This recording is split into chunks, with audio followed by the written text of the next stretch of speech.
Boa noite, pessoal. Sejam muito bem-vindos a mais um podcast da Elo Tríade.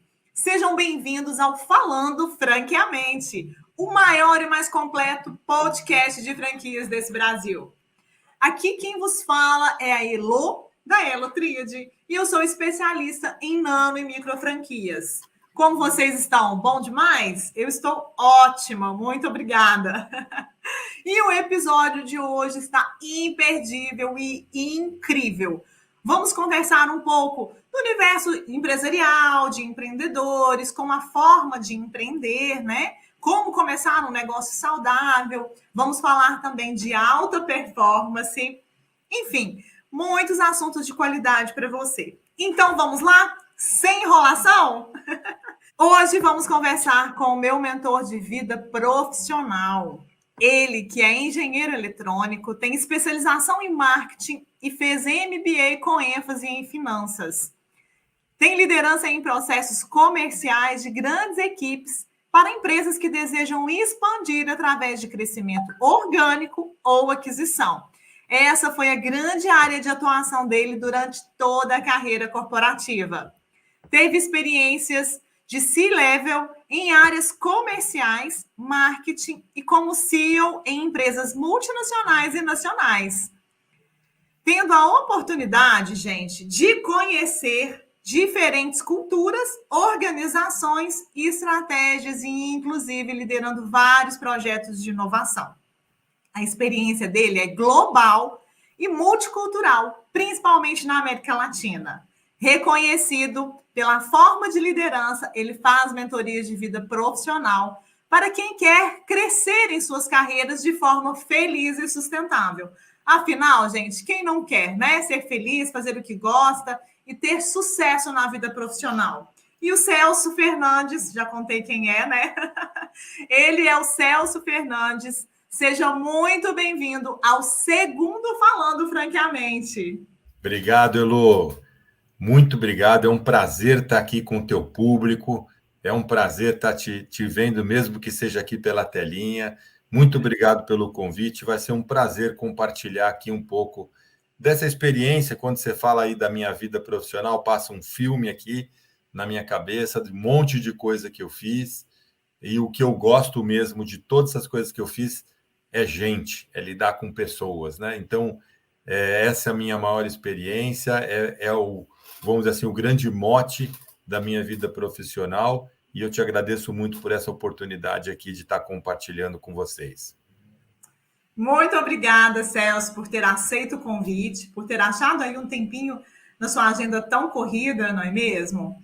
Mas vamos lá. Celso, conta um pouco para a gente, o povo quer te conhecer.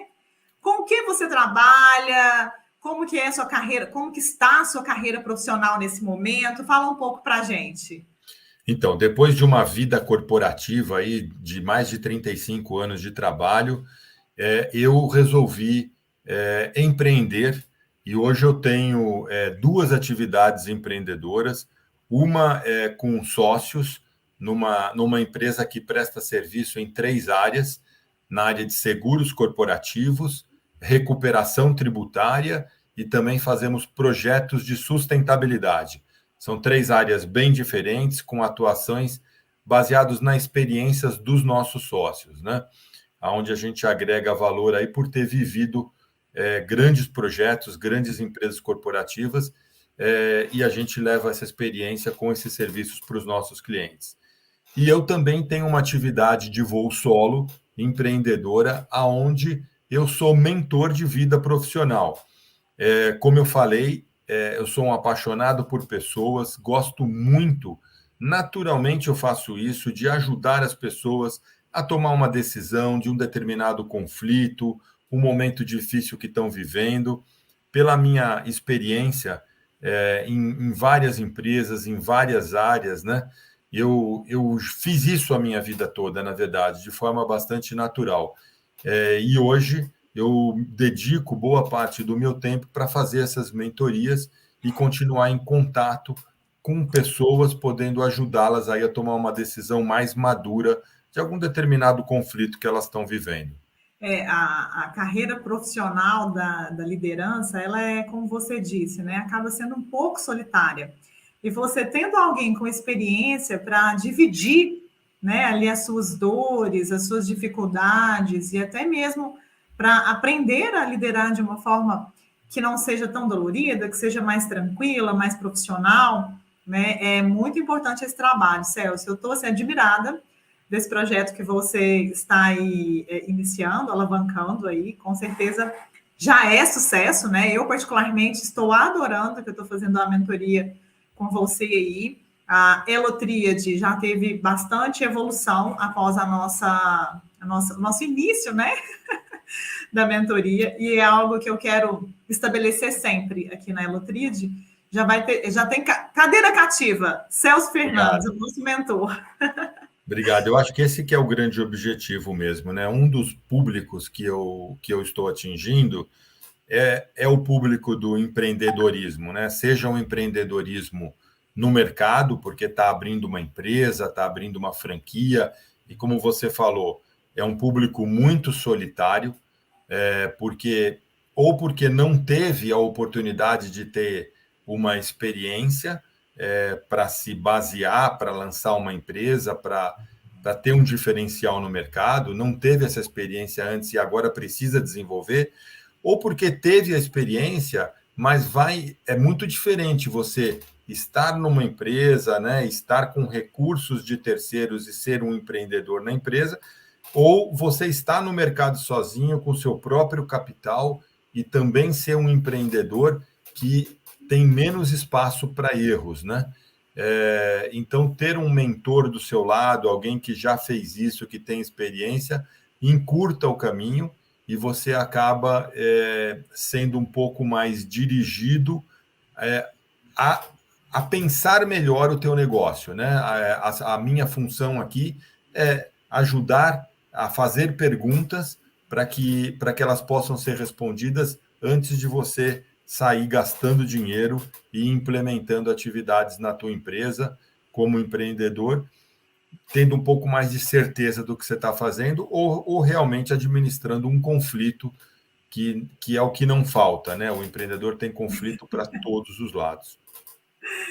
É verdade. E essa mentoria, pegar na mão, né, do empreendedor e do líder, é algo que faz de fato a diferença na vida da gente, né? Isso mitiga muito, diminui muito os riscos de uma carreira profissional não dar certo por detalhe, por besteira, porque você não soube conduzir uma situação, ou até mesmo no empreendedor, né? Ele às vezes não traçar o plano estratégico de forma correta, atacar ali as melhores frentes.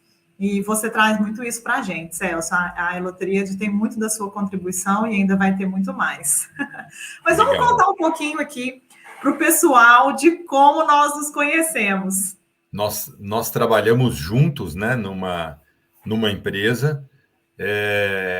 Você era o segundo nível, né? Eu tinha um diretor que reportava para mim, tinha um gerente, e você trabalhava numa equipe comercial e com um brilho nos olhos, né? Com uma postura muito diferente do resto da equipe, com um carisma muito grande e sempre se destacou. E eu, como líder nessa empresa, e como líder em qualquer empresa que eu participei, eu nunca deixei a hierarquia me corromper, vamos dizer assim, né?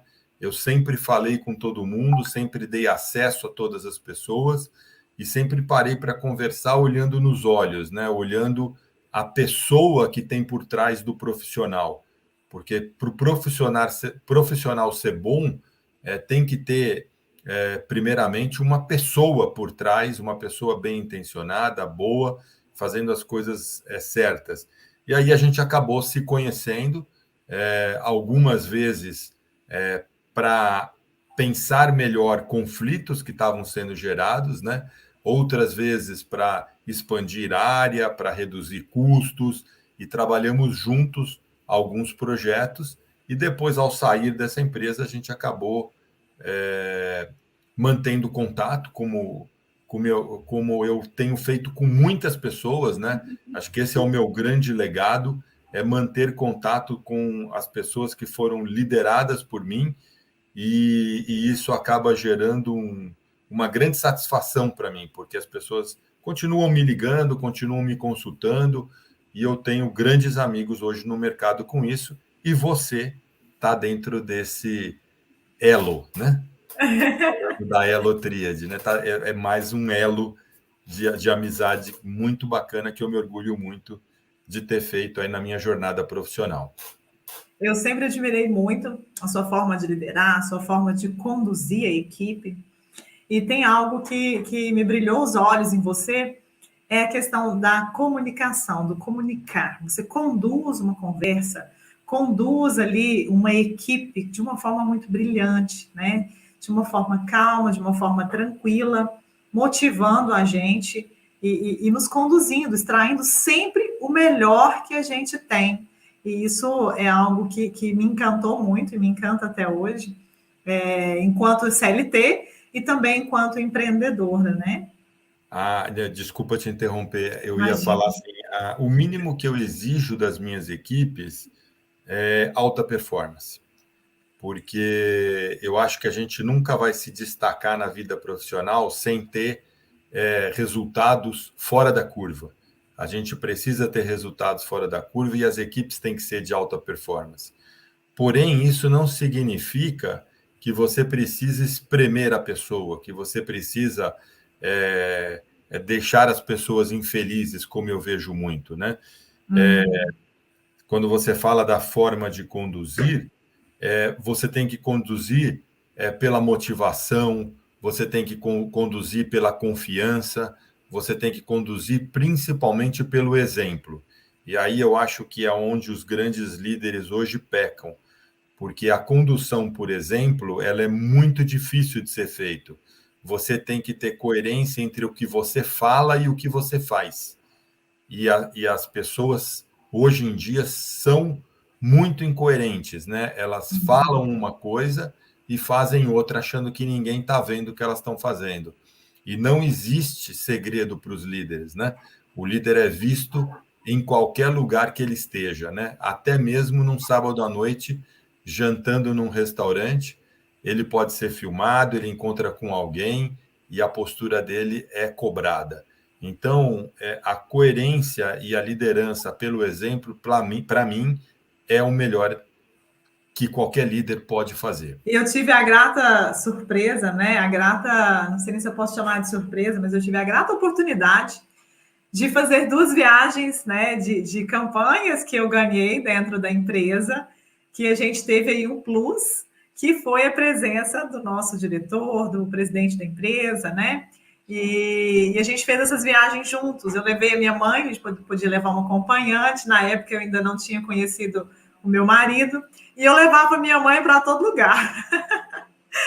E eu levei a minha mãe. Uma das viagens foi um cruzeiro que nós fizemos, e a outra viagem foi para Buenos Aires.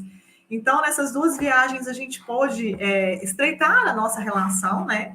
E conhecer melhor, né? Enquanto profissional, enquanto vida pessoal. E a gente percebe a coerência dos seus atos com o que você fala. Então, a sua postura durante essas viagens, durante os almoços, os jantares, e sempre ali presente, pronto para ajudar, né? Pronto para acompanhar, para dar dicas. Então, isso foi assim sensacional. Para mim foi uma honra poder viajar com você, com a Ana, né? A Ana também viajou com a gente. Foram 2 viagens inesquecíveis. Que bom, porque eu acho que a grande finalidade de uma viagem de premiação é essa, né? Ela ser inesquecível. Eu acho que a palavra, se ficou essa palavra na sua cabeça, a gente atingiu o objetivo.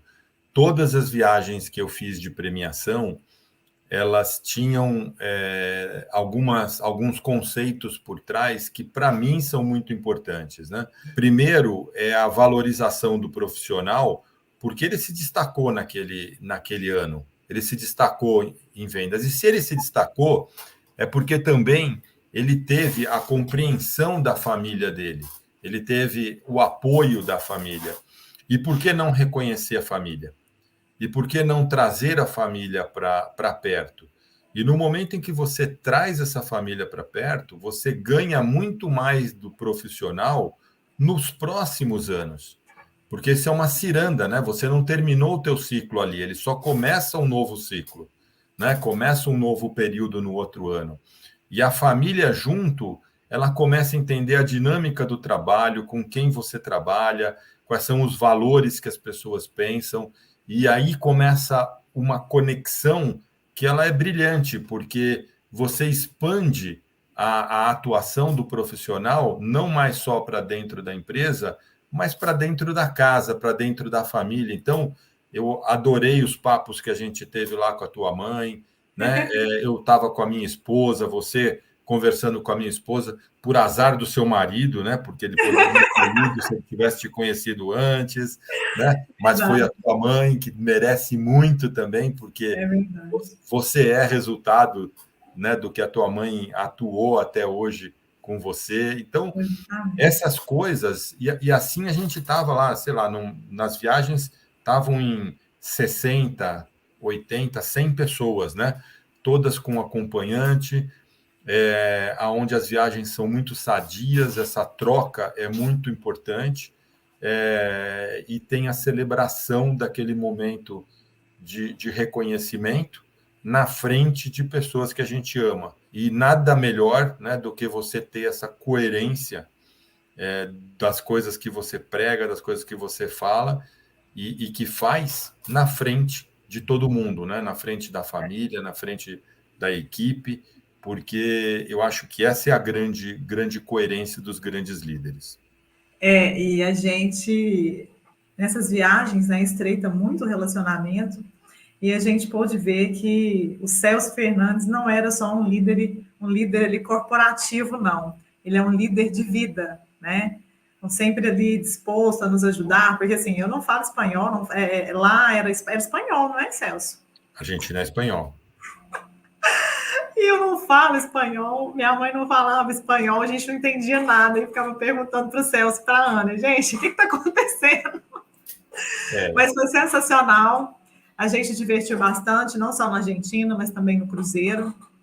São histórias que a gente leva para a vida e é muito bacana a gente ser reconhecido e ter o acompanhamento do líder, conjunto com a nossa família, né? Porque a nossa família é a grande incentivadora das nossas carreiras profissionais. Esse é um conceito que você tocou importante, né? Você falou da língua, né? Eu tive a oportunidade de morar fora do Brasil, então eu falo outras línguas, mas é o conceito que está por trás aqui de ajudar, que é um conceito muito importante que os líderes têm que ter também, né? Que é o conceito de servir. A gente hoje vê muitos líderes, sejam empreendedores ou simplesmente líderes dentro de empresas, querendo ser servido, né? E é o contrário. O líder que é o grande líder, ele está lá para servir a equipe dele e não para ser servido, porque a equipe deu o resultado para ele e o resultado da empresa é do líder o ano inteiro. Nesta viagem, ele principalmente é a grande retribuição. Ele tem que servir a equipe. E era uma viagem que eu particularmente tinha muita preocupação, onde todo mundo tem que estar bem. A minha comemoração é em outro momento. Ali eu estava trabalhando e servindo a minha equipe. E isso é nítido para a gente. Nítido e gratificante, né? Você tá ali com a sua esposa, comemorando com a gente e servindo a gente, né?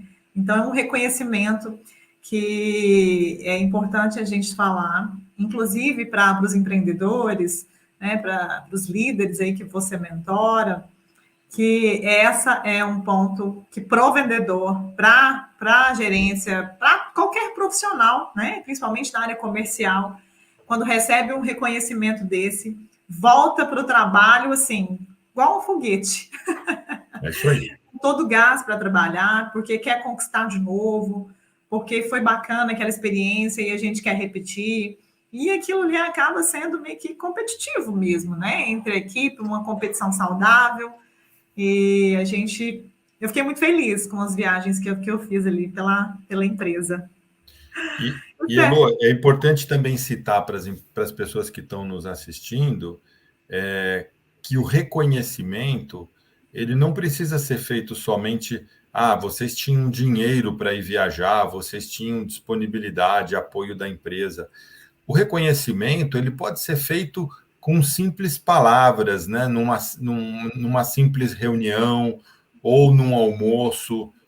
Enfim, tem tantas formas de fazer um reconhecimento que sim você pode fazer na frente da família, que sim você pode fazer sem gastar dinheiro, é só ter a disponibilidade de fazer, né?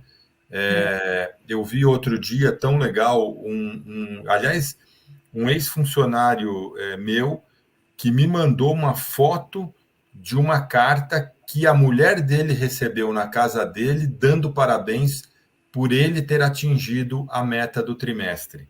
Olha que legal, né? Gente, que interessante. São memórias, né? Sensacional.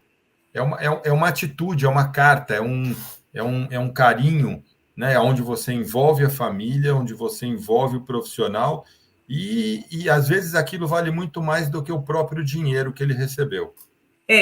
O reconhecimento. Você pode fazer uma campanha e pagar em dinheiro. Assim, eu vou dar 10 mil, vou dar 20 mil, vou dar R$ 1.000, vou dar R$ 100. É um reconhecimento, né? E não pelo dinheiro, mas por estar de fato sendo reconhecido pelo seu trabalho, pelo resultado que você gerou para a empresa.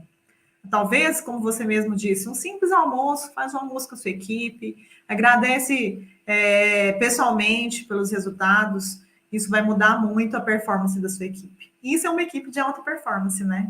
É a equipe Exato. que você construiu aí ao longo do período que a gente esteve junto na empresa, e com certeza fez isso em outras empresas também. Eu queria que você contasse para a gente um pouquinho em quais empresas você já trabalhou, em quais lugares do mundo, porque eu sei que não é só no Brasil. Eu trabalhei, boa parte da minha vida financeira, eu trabalhei em bancos, bancos nacionais e bancos multinacionais. Trabalhei muito na área de financiamento de automóvel. Eu comecei a minha carreira como técnico, na área de tecnologia, de processo. Depois eu fui passando para áreas de produtos, até chegar na área comercial. A área comercial foi onde realmente eu tive a minha paixão, porque ali você move pessoas, né? Ali eu consegui ver resultado de fazer com que as pessoas fazem a grande diferença. Em todas as áreas, pessoas são muito importantes, só que na área comercial, a atitude da pessoa é mais latente, vamos dizer assim. E eu acabei tendo uma paixão muito grande. E passei por vários bancos. Depois desses bancos, eu fui para uma empresa na área de benefícios, onde eu participei de um projeto muito grande, não só de crescimento orgânico. Eu entrei liderando 50 pessoas e terminei liderando 600 pessoas. Foi um crescimento através de aquisição, um crescimento orgânico, onde a gente tornou a operação dessa empresa a maior operação do mundo. E numa toada de vendas, de crescimento, de metodologia comercial muito, muito, muito forte. E acabei sendo promovido, fui presidente dessa empresa no México, passei 5 anos fora do Brasil, e o que me deu também uma grande experiência de olhar o Brasil de uma outra forma, entender que todos os mercados têm os seus perrengues, têm os seus problemas, e é tudo muito parecido, né? O Brasil ele proporciona um mercado com profissionais maravilhosos que se destacam em qualquer lugar do mundo. Eu atuei dentro da América Latina, atuei indiretamente por essa empresa em vários países, mas presidindo o México. E depois acabei voltando para o Brasil em 2015, que foi onde a gente se conheceu em 2016, trabalhando juntos para uma concorrente aqui dessa empresa que também estava fazendo uma grande aquisição aqui no Brasil. E aí eu saí da minha vida corporativa no início de 2019, onde eu fundei essa empresa que eu comentei no início da conversa, numa atividade empreendedora, que é muito difícil você empreender no Brasil, né? É muito difícil você ter sucesso como atividade empreendedora. E o ano passado, no final do ano passado, eu comecei a organizar uma segunda atividade empreendedora que eu lancei no início desse ano, que é a mentoria, que, graças a Deus, também está tendo um destaque, principalmente pelas pessoas que já me conhecem, né? E agora o desafio é levar isso para uma onda de pessoas na internet, através dos canais que eu tenho construído, através dos canais nas redes sociais, para as pessoas que ainda não me conhecem, mas vão conhecendo pouco a pouco através aí de uma grande quantidade de vídeos e de história de vida que eu tenho passado. Inclusive, vamos deixar aqui na descrição, depois desse vídeo que vai ficar salvo, nós vamos deixar aqui na descrição as redes sociais que vocês encontram o Celso, para conhecer o trabalho dele, para ver como que é o trabalho, como que pode ajudar você aí na sua vida, seja na vida empreendedora, na carreira empreendedora, ou na CLT. Até mesmo porque ele tem as duas experiências, né? Tem a experiência aí de funcionário e também de empresário, não é mesmo, Celso? É isso aí. É isso aí, graças a Deus. E Celso, fazendo uma análise dessas experiências, né, corporativas e também empreendedoras, queria que você falasse para a gente se você já teve ou já passou por alguma dificuldade nesses lugares, em ambos os cenários. Sim, com certeza. Eu acho que aprendi muito com os tombos que a vida traz, que a vida leva para a gente, né? Eu, na vida corporativa, dentro das empresas, sempre fui muito ansioso, né? Querendo que as coisas acontecessem de forma muito rápida. E, às vezes, não tive paciência de esperar, né? Tem duas coisas que fazem com que as pessoas acabam querendo trocar de emprego, trocar de área e mudar, né? Que todo mundo se depara na vida, né? A primeira coisa é não gostar do que faz, porque às vezes tem uma parte das coisas que a gente faz que a gente não gosta, então você quer se livrar daquilo. E chefe chato, né? Todo mundo acha que tem um chefe chato, né? Chefe tem que ser chato. Então, eu já tive dos dois e, por algumas vezes, eu não tive paciência para entender que a minha afinidade com o meu chefe deveria ser mais desenvolvida, eu deveria buscar outros caminhos. Foram pessoas que me ensinaram muito. É muito importante, inclusive, você aprender com o chefe chato o que você não deve fazer, né? O que não deve fazer é muito importante você aprender o que não deve fazer.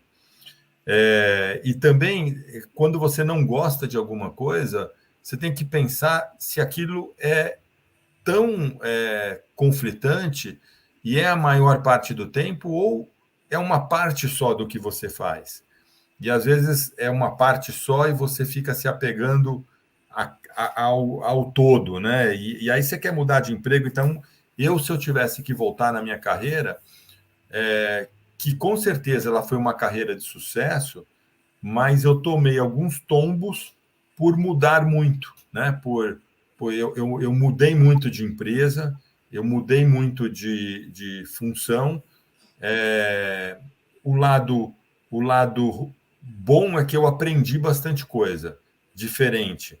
O lado ruim é que eu não dei tempo para amadurecer minha carreira nos lugares que eu estava, e eu poderia ter tido caminhos bons também nas empresas que eu estava, porque eu não tive a maturidade de esperar e de construir ali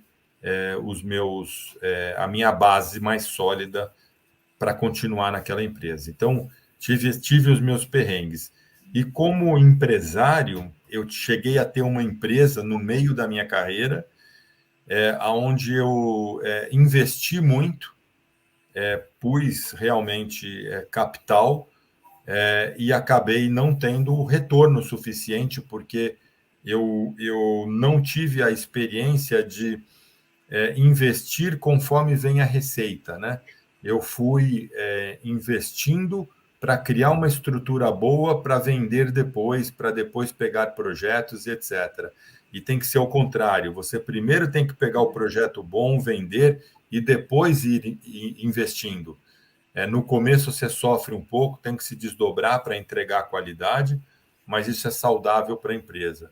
Então, aprendi hoje. Hoje, a minha empresa 4FX, ela não tem praticamente investimentos, porque a gente está fazendo a roda girar e ela vai ter investimentos depois que a roda já tiver girando bastante forte, porque agora eu tenho essa experiência. Você agora está construindo um avião em pleno voo.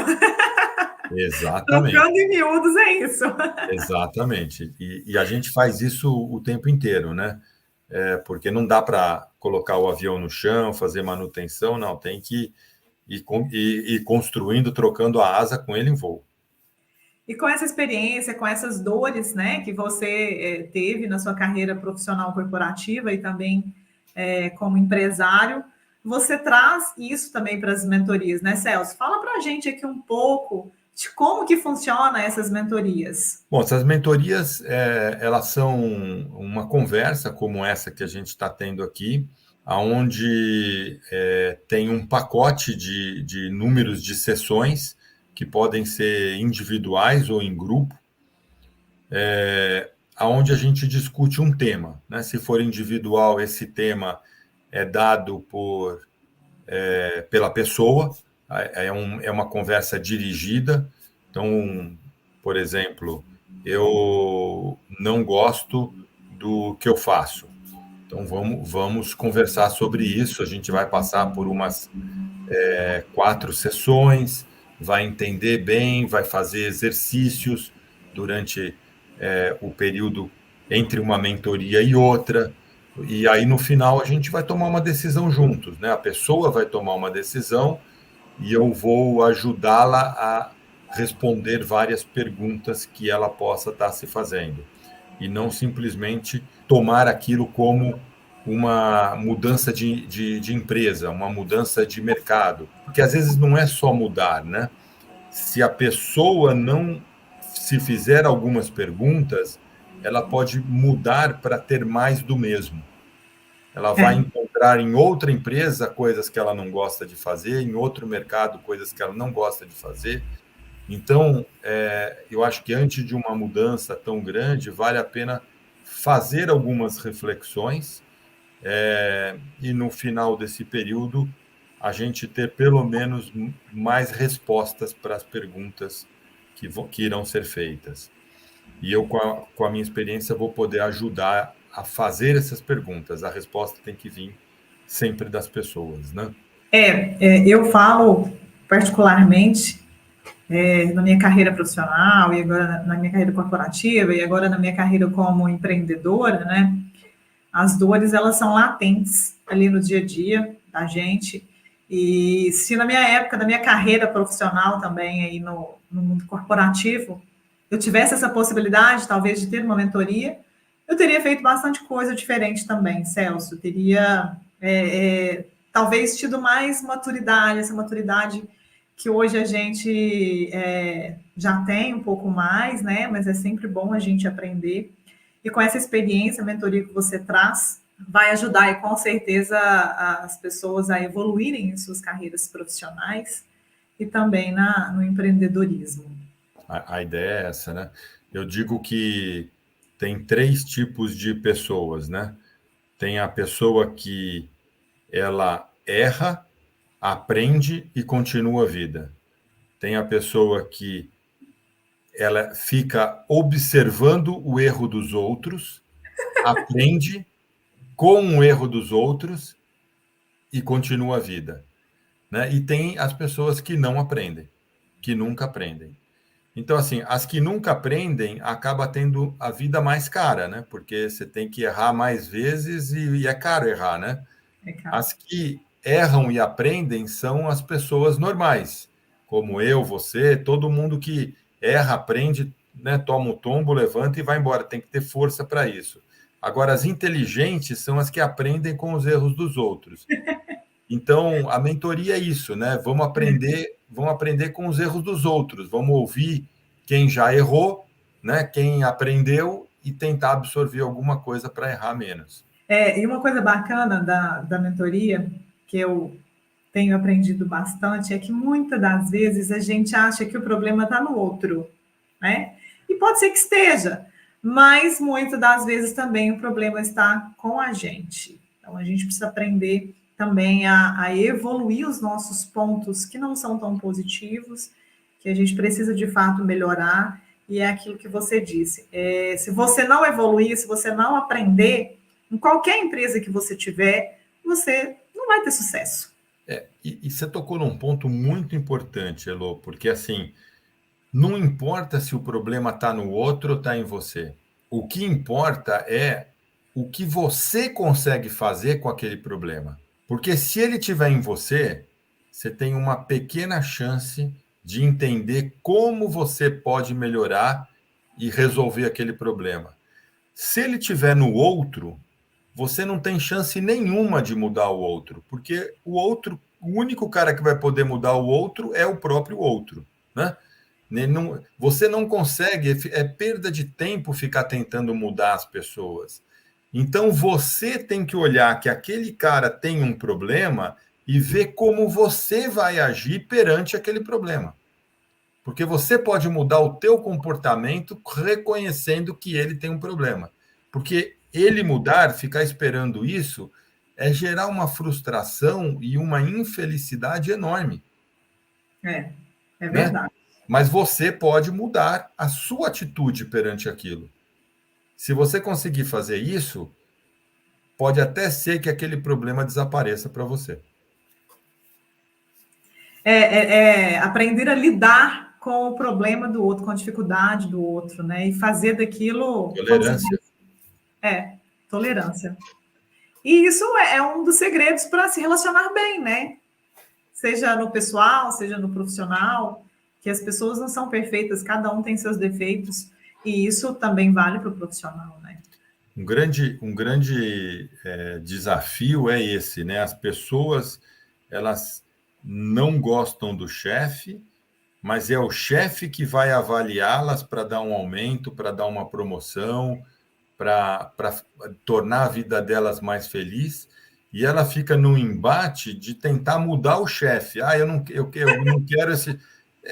E aí vira uma ciranda de louco, porque você não vai conseguir mudar teu chefe não vai te avaliar bem, porque não... Então, como é que você sai dessa ciranda, né? Aí quer trocar de emprego. Aí troca de emprego, chega no outro emprego, tem um chefe pior que aquele lá. Porque o que tem de chefe ruim nesse mundo é coisa enorme, né? Então Eu já assim... passei por vários, viu, Celso? Então, como é Foram que você poucos bons. trabalha... como é que você trabalha com chefe ruim? Acho que essa é a pergunta que a gente tem que fazer. Como é que você tem sucesso na sua vida profissional? Como é que você tem as suas entregas? Como é que você tem aumento? Como é que você é bem reconhecida com chefe ruim? Porque com chefe fácil é fácil, né? Eu quero saber como é que faz com chefe ruim. E, Celso, eu sempre me fiz algumas perguntas aí no decorrer da minha carreira profissional com relação aos meus chefes. A pergunta que eu sempre achei sensacional e que era o que mais me ajudava a entender e passar por uma certa crise ali com o chefe, né? Era a seguinte: eu demitiria o meu chefe? ele é bom? Ele é bom em alguma coisa? Ou ele é ruim em tudo?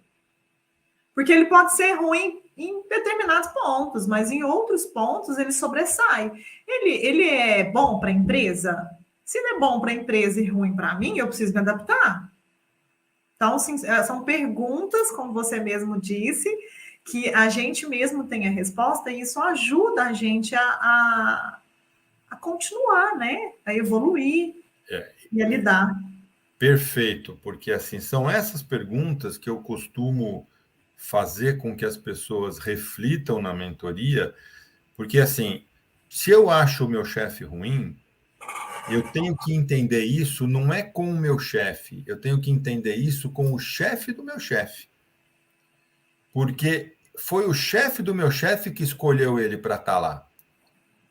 E se ele fez isso baseado em alguma coisa na empresa. Então eu tenho que entender a empresa. Uma vez que eu entendi a empresa e entendi o chefe do meu chefe, aí eu volto no meu chefe para entender o porquê que ele faz aquilo. O porquê que ele tem aquele tipo de comportamento. E aí, como eu vou me comportar perante a ele, perante ao chefe do meu chefe, perante a empresa. Porque pode ser que eu esteja desalinhado, pode ser que ele esteja desalinhado, pode ser que o chefe do meu chefe esteja desalinhado, mas o meu entendimento vai ser muito mais completo, muito maior, né, para que a gente consiga ter uma vida profissional feliz. Que o meu grande objetivo, ela chama mentoria de vida profissional, a minha atividade, mas eu quero profissionais felizes, mais do que ricos, mais do que um profissional que ganhe bem, porque quem está feliz vai conseguir ganhar bem, vai conseguir fazer as coisas bem feitas e vai conseguir entregar o que tem que entregar. Então, se você entender o ambiente, você vai conseguir ser feliz. E você pode até tomar uma decisão de sair da empresa. Ah, eu entendi a empresa, eu entendi que o chefe do meu chefe, e isso não tem a ver com os meus valores, mas você vai sair da empresa feliz, tendo certeza que você tomou a decisão correta. E mais do que isso, você tem que escolher a nova empresa. Vai escolher uma nova empresa muito mais consciente dos valores que você está buscando para trabalhar, do ambiente que você quer trabalhar. Essa análise eu fiz quando eu saí da empresa que a gente trabalhou juntos. E eu tive a proposta de ir para a concorrente, assim, número 1 da cidade.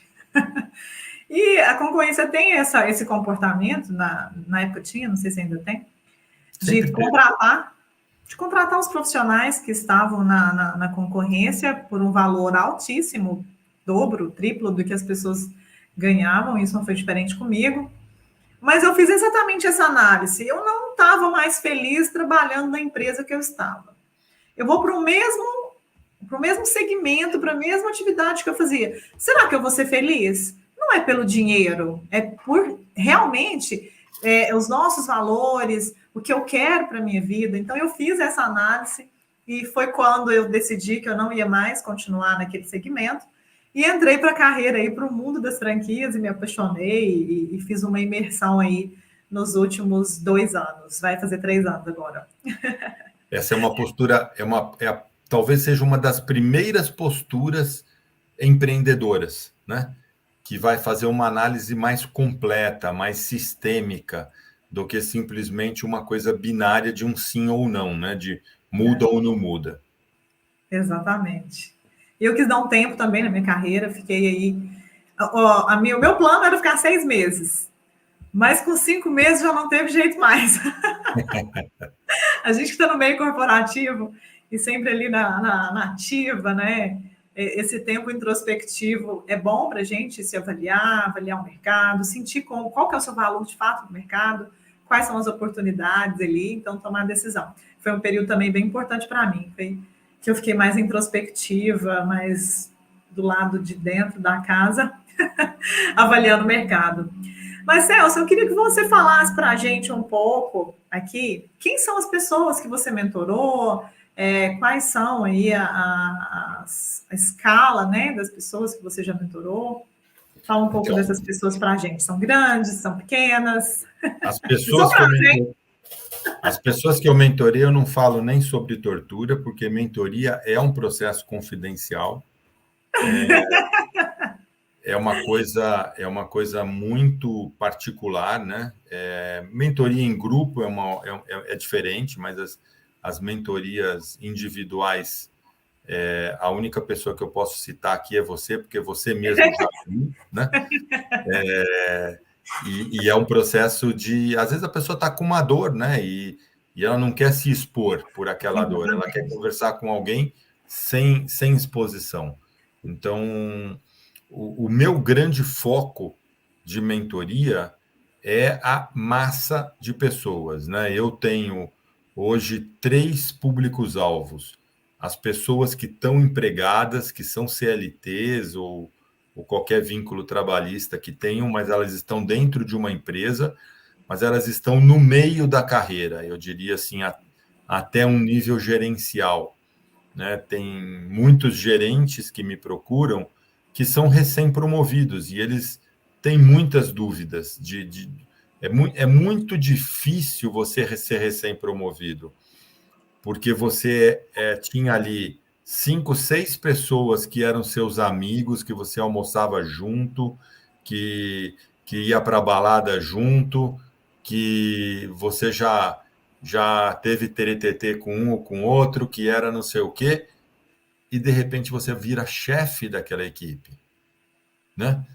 Você vira o chefe daquela equipe. Aí a tua postura tem que mudar, né? Então tem que tomar decisões difíceis.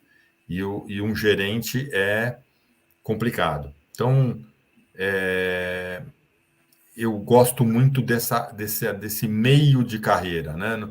Não é necessariamente. Tem alguns diretores, tem até algumas pessoas que são presidentes de empresas, mas os maiores conflitos estão dentro deste meio de carreira, onde eu posso ajudar as pessoas que são corporativas.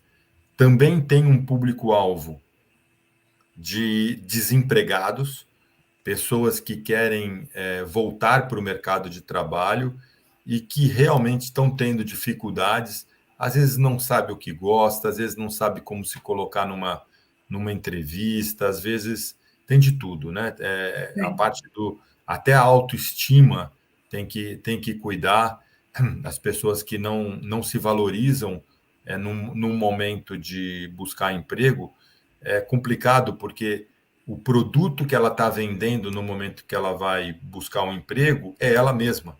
Então ela tem que acreditar nela para poder vender. Ela tem que ela tem que vender bem aquele produto. O produto é ela mesma, é a experiência dela, né, o profissional que ela é. Então ela tem uma mentoria nessa fase é muito importante. E o terceiro público-alvo que eu tenho atuado bastante é o público-alvo de empreendedores. Principalmente os empreendedores solitários, né? Os empreendedores que estão pegando o seu rico dinheirinho e, às vezes, porque saíram dos seus empregos, às vezes porque nem chegaram a ter um emprego, às vezes porque não querem ter um emprego, porque não é o modelo de vida que eles idealizaram para eles, mas eles querem sim ter uma empresa, eles querem ser destacados no mercado como empreendedor. E é muito solitária essa posição, né? É. Vocês, eu falo muito do exemplo da cozinheira, né, que faz, ou cozinheiro, tanto faz, que faz bem o bolo, que faz bem a cocada, que faz bem o seu acarajé, né? Não importa o que faz, e aí resolve montar um quiosque no shopping, um restaurante ou o que seja. No momento em que ele fez isso, ele deixou de ser cozinheiro. É. E ele passou a ser empresário. Aí ele tem que lidar com funcionário, com impostos, com contador, com fluxo de caixa, com demissão, com contratação. Não tem nada a ver com cozinha, né? Fornecedores, né? E essa dor é uma dor muito recorrente, né? Muito recorrente. Aí o cara começa a confundir a conta do banco pessoal com a conta do banco profissional, ele começa a confundir preço com custo, né? Então, assim, isso vira uma grande confusão, e no final do dia, ele não sabe se ele ganhou dinheiro, se ele vendeu pouco ou se ele vendeu muito. Então, aí cabe também uma boa mentoria para ajudá-lo na vida profissional e fazer prosperar, né? Porque aonde ele é bom? Ele é bom na cozinha, né? Ele é bom na área de atuação. Ninguém é bom em tudo, né? Então vamos aproveitá-lo da melhor forma e vamos organizar um pouco a sua atividade empreendedora para que ele possa prosperar. E isso é uma das coisas que você faz com maestria, que é extrair o melhor dos profissionais, né? Então, na sua mentoria, você atende também, tem pessoas que querem empreender, e você conduz essa mentoria também para essas pessoas. Perfeito. E, Celso, eu sei que está ficando um pouco... Estou te explorando bastante, né? Pode explorar. Me fala um pouco de o porquê que essas pessoas são grandes ou se tornam grandes empresários ou grandes profissionais aí dentro de uma carreira corporativa. Eu tenho falado bastante que o comportamento de um profissional de sucesso, ele tem necessariamente que passar por 5 comportamentos diferentes, tá? Por 5 áreas de atuação. Eu conheço vários profissionais de sucesso que não tem só isso, não tem só esses 5, mas todos de sucesso têm pelo menos esses 5, né? E aí fica a dica, né? O profissional de sucesso, ele tem que ter objetivos claros, ele tem que saber o que ele quer para ele, né? Principalmente no curto, médio e longo prazo. Às vezes você está abrindo mão de objetivos de curto prazo porque você está de olho no médio e longo prazo, né? Às vezes você está focando no curto prazo porque você vai atingir o médio prazo. Então, tem que saber o que quer. A segunda parte importante de um profissional de sucesso é a disciplina. A pessoa precisa ter muita metodologia no que faz. Disciplina. Eu quero ser um profissional de sucesso, mas eu não tenho hora para acordar. Eu quero ser um profissional de sucesso, mas eu não trabalho sexta-feira à tarde. Eu quero ser um profissional de sucesso, mas eu não respondo os meus e-mails todo dia, não dá tempo, né? Não dá, pessoal, não dá. O profissional de sucesso, ele é muito cobrado, ele é sobrecarregado, sim. E você tem que ter disciplina. O que é ter disciplina? É você ter um lugar para anotar as coisas que você tem que fazer, que você não pode esquecer. É um lugar que você ter uma agenda para chegar no horário nos teus compromissos. É você ter disciplina de responder tuas mensagens, teus e-mails, porque tem gente esperando por trás daquela informação que você vai compartilhar. Então, disciplina é muito importante. Ninguém vê um cara sem disciplina tendo sucesso. Eu não conheço, tá?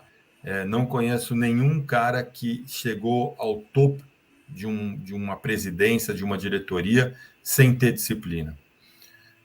E nem empreendedor, né? Nem verdade. O terceiro comportamento importante de um profissional de sucesso é comprometimento. O comprometimento, para mim, ele significa a coerência do que você está fazendo com os seus objetivos. Eu quero ser presidente do Brasil e daqui a 20 anos. Então, agora eu vou fazer um curso de enfermeiro. Não que a enfermeira não possa ser presidente, mas isso não está alinhado com a carreira política. Concorda? É uma outra área técnica. Então, seja coerente com o que você... O teu objetivo de médio e longo prazo tem que estar coerente com as tuas atitudes do curto prazo. O que você fala tem que ser coerente com o que você faz. Esse comprometimento com você mesmo, com os teus objetivos. Ele é um comportamento muito claro dentro dos profissionais de sucesso. O quarto comportamento que eu tenho falado também bastante é a empatia. Se você não for empático, se você não fizer relacionamentos, você não vai conseguir construir nada, porque você não constrói nada sozinho. Se você for aquele cara mal-humorado, o cara que está sempre falando não, que não ajuda ninguém, o cara que, quando chegam nele, já chegam com medo, porque não vai dar certo. Ele não é um profissional de sucesso. O profissional de sucesso é o cara empático, pelo menos nos dias de hoje, né? Existem alguns profissionais de sucesso que você vê que construíram verdadeiros impérios, principalmente os mais idosos que a gente vê, que dá até medo de falar com os caras, porque eles são mal-humorados, né? É verdade. Mas era um outro momento. Era um momento onde as pessoas construíam mais as coisas sozinhas. Hoje o mundo é compartilhado. Então a gente precisa ter empatia e construir relacionamentos fortes, né? E o E que só um adendo, desculpa te fala? interromper, só um adendo, não é sobre colocar, não é que as pessoas tenham medo de você, e sim respeito, né? Respeito é outra coisa, né? Respeito, eu acho que todo mundo deveria ter respeito por todo mundo, né? Não, e não medo. É, muito bem. E o quinto comportamento é inteligência emocional. Não adianta você querer falar o que você está pensando para as pessoas. Vem um cliente lá, te fala um monte de coisa, você pega e manda aquele cliente embora, chuta ele. Não adianta, é cliente. Tem que ter inteligência emocional. Vem um fornecedor e te causa um problema. Você vai perder aquele fornecedor se você chutar o cara. É óbvio que tem um momento que você tem que demitir, que você tem que trocar o fornecedor, que você tem que explicar para o cliente, mas você tem que fazer sempre isso de forma madura, tranquila. Inteligência emocional é a arte de você saber engolir os seus sapos e soltá-los da forma correta, no momento correto, para a pessoa correta, porque senão você vai perder razão. Objetivo, disciplina, comprometimento, empatia e inteligência emocional, todos os profissionais de sucesso que eu conheço têm. São primordiais, né? E quando você estava falando, eu estava fazendo uma autoanálise aqui, se eu estou dentro desses 5 requisitos aí. Algumas pessoas na verdade, um líder que eu tive na mesma empresa que a gente trabalhou, ele falava muito isso para mim, Elô, engole o sapo, nem que você tenha que tomar um litro de azeite junto, vai chegar o momento certo de você expor essa questão, mas nesse momento você precisa engolir o sapo, nem que você tenha que tomar um litro de azeite junto. É isso mesmo. É melhor. Então, isso às vezes você pensa no teu objetivo de médio prazo. Você fala assim, não, eu quero aquilo. Não é este o momento aqui, ter razão nesse momento, que vai destruir o meu objetivo de médio prazo. Por isso que tem que estar claro na tua cabeça, né? Então, aí fica fácil engolir aquele sapo. É verdade. E falando aí da mentoria, que engloba também sobre esses comportamentos, né, que você traz aí na mentoria, essas pessoas que às vezes não têm conhecimento, esses conhecimentos que você citou, na sua opinião aí, como que pode ser desenvolvido em cima desses pilares? Pode-se construir um empreendedor, uma pessoa que não tem esses conhecimentos, podem ser trabalhados, que não tem esse perfil? É um Eu acho processo? que, eu acho que tem muita gente que tem perfil empreendedor que não dá certo, porque tem um nível de autoconfiança muito grande e acaba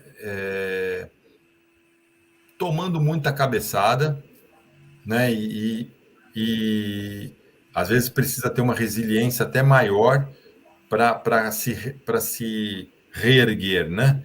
E não dá certo porque o cara tem perfil empreendedor, mas não tem metodologia, às vezes não tem disciplina, às vezes não tem empatia, até pela autoconfiança. Mas tem muita gente que não tem perfil empreendedor, mas tem muita vontade de aprender, tem muita vontade de se desenvolver. Então, ela vai buscar ajuda e vai desenvolver, sim, todas as debilidades que ela vai entender que precisa ser desenvolvidas. Você não precisa ser um empreendedor completo. Ah, eu quero empreender, mas eu não sei o que é fluxo de caixa e como gerenciar. Ótimo. Vou pedir ajuda, vou fazer com ajuda, vou aprender, vou estudar, mas eu sei que eu não sei, né? Saber que não sabe é muito importante. Às Já vezes, as é. pessoas com autoconfiança não percebem as coisas que elas não sabem, porque acham que sabem tudo. Então, sim, pode ser desenvolvido. Eu acho que muitas vezes a gente tem que questionar as nossas certezas. Ah, isso eu tenho certeza que é assim. Questiona. Questiona porque vamos ver como é quem já fez, qual foi o resultado que deu, quem fez e deu certo, quem fez e deu errado.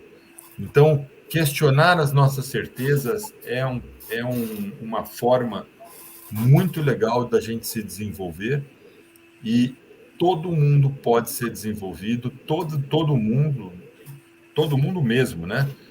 Tem coisas para se desenvolver e buscar ajuda.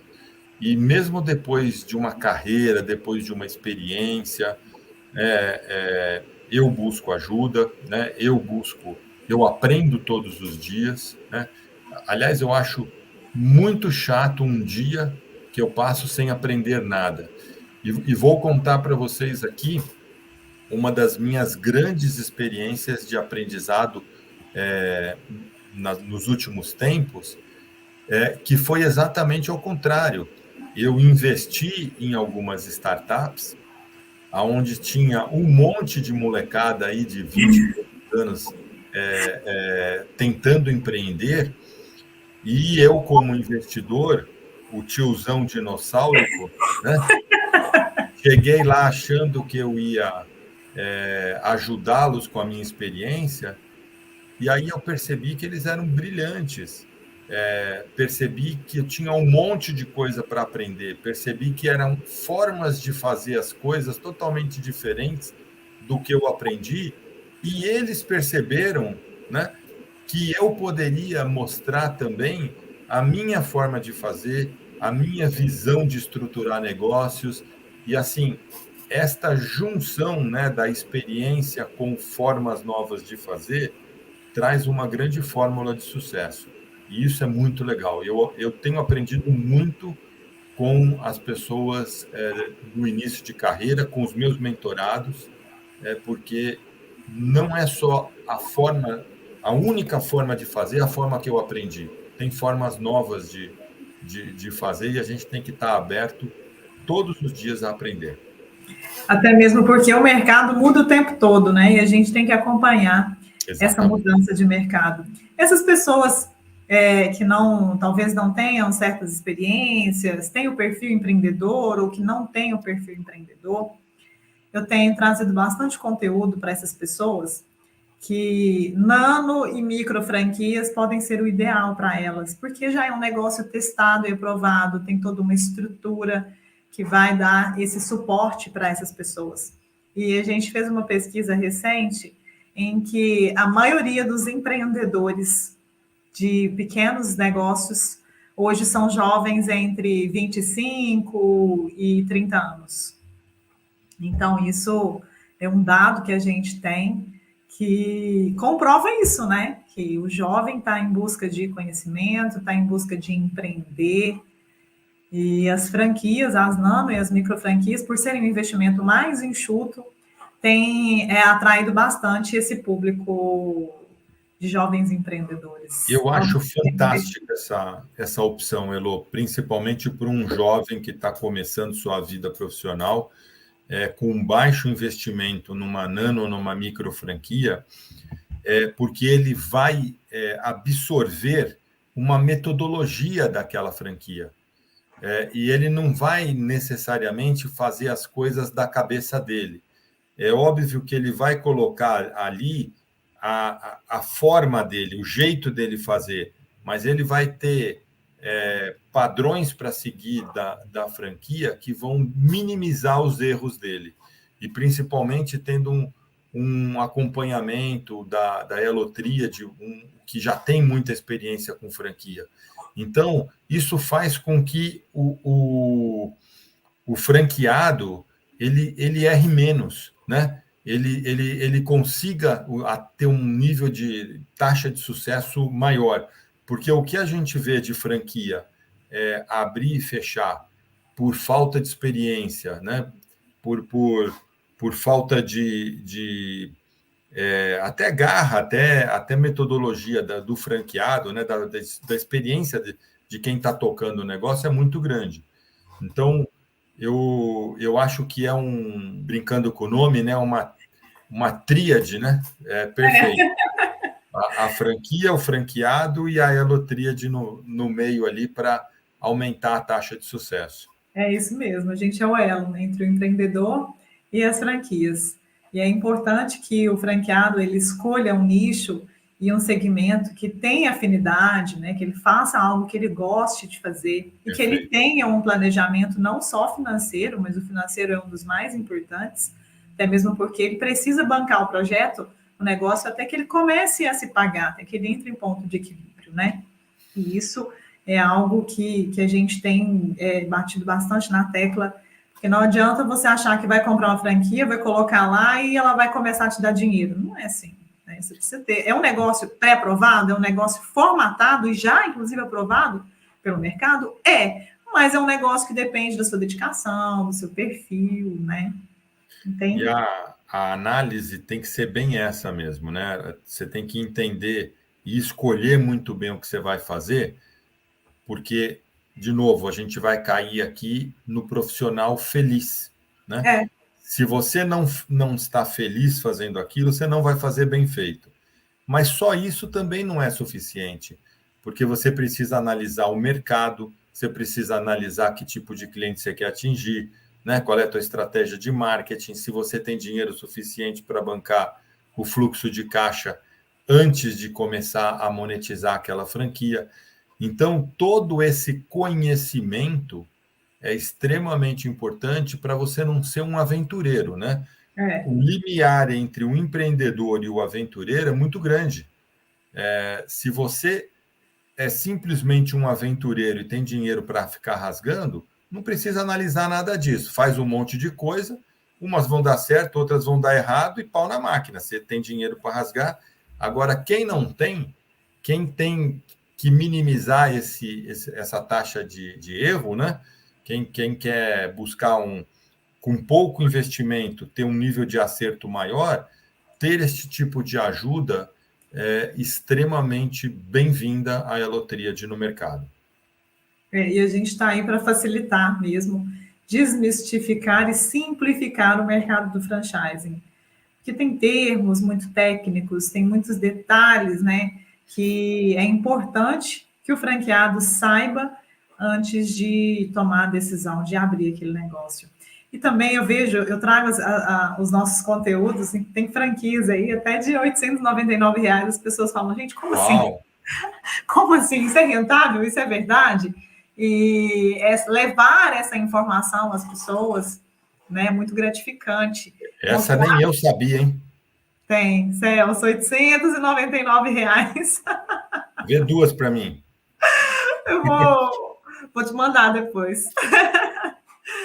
E levar essas informações para as pessoas, até mesmo que não querem, nesse momento, largar o seu emprego, quer continuar com o seu emprego, ter uma renda extra, né? Aí começando com uma franquia já estruturada, já renomada no mercado com investimento baixo, é possível. Quando você leva isso para as pessoas, e as pessoas veem que isso é possível, chega a brilhar os olhos delas, né? De pensar, nossa, tá aqui o meu futuro, eu vou investir nisso, vou começar, mesmo que dando um passo de cada vez, de formiguinha, mas é o primeiro passo que precisa ser dado para ser aí um empreendedor de sucesso. É muito bonito falar que você é empreendedor, é empresário, né? Mas a gente vê os de sucesso, né? Agora, os que não tiveram sucesso, que desaparecem do mercado, a gente não olha, não vê, e é a grande maioria. Então, é muito importante que as pessoas tenham essa consciência. Prepare-se, estudem. Não é, mesmo que você vai investir 899 reais para abrir uma franquia, não significa que vale a pena fazer. Ela pode ser viável, mas você tem que gostar da atividade, você tem que ter um mercado favorável, tem que ter disciplina para poder continuar ganhando dinheiro com aquilo, né? Comprometimento com aquilo. Então, assim, tem muita coisa para ser discutida. E o nosso público tem muito a ver com o seu público, porque o nosso público é aquele profissional de alta performance, é aquele líder da empresa que talvez está insatisfeito com a CLT, ou quer uma renda extra, ou quer comprar até mesmo uma franquia para a esposa, para a filha, né? Eu vejo que os nossos públicos eles estão muito linkados um com o outro, né? Com certeza. E eu queria que você falasse um pouquinho para nós aqui como que é tratado esse profissional de alta performance nas empresas? Como que as empresas veem esse tipo de profissional? O profissional de alta performance, que a gente fala muito em vendas, né, na área comercial, ele não se limita à área comercial, né? Ele funciona para todas as áreas, né? E é o profissional que tem essas 5 competências, ou esses 5, comportamentos que eu citei aqui, né?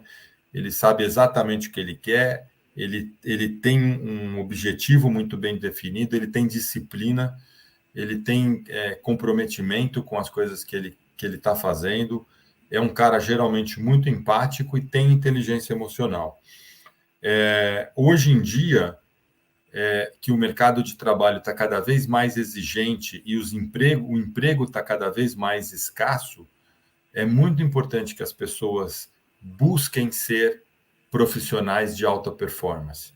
É extremamente importante porque, primeiro, já tem poucos lugares no trabalho, né? Tem muita empresa automatizando e demitindo pessoas que fazem trabalho repetitivo.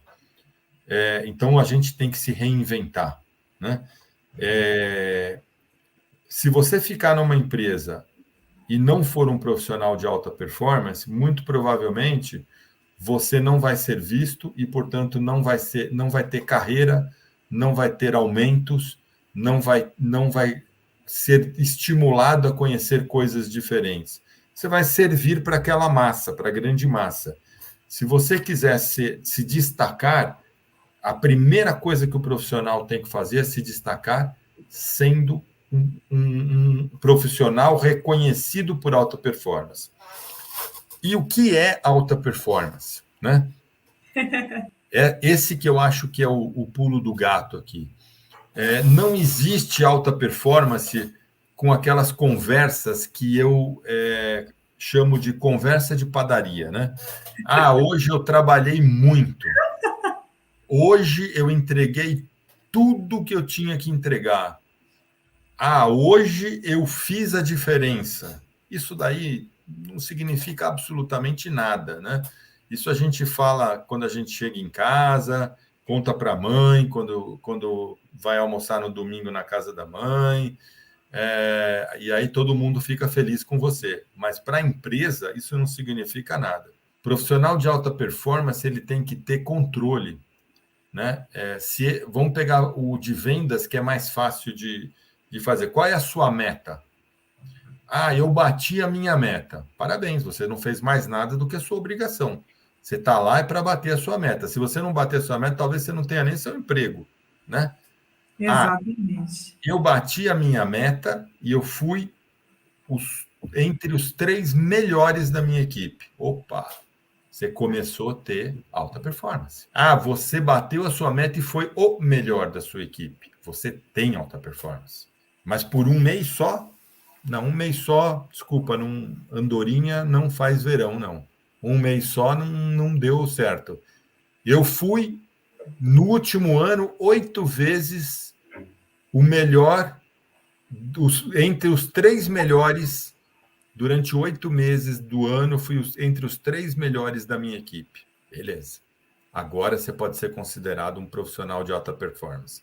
Você tem recorrência, você tem meta batida, você tem reconhecimento da empresa, porque a empresa pôs a meta e você fez. Então, não é fácil ser um profissional de alta performance.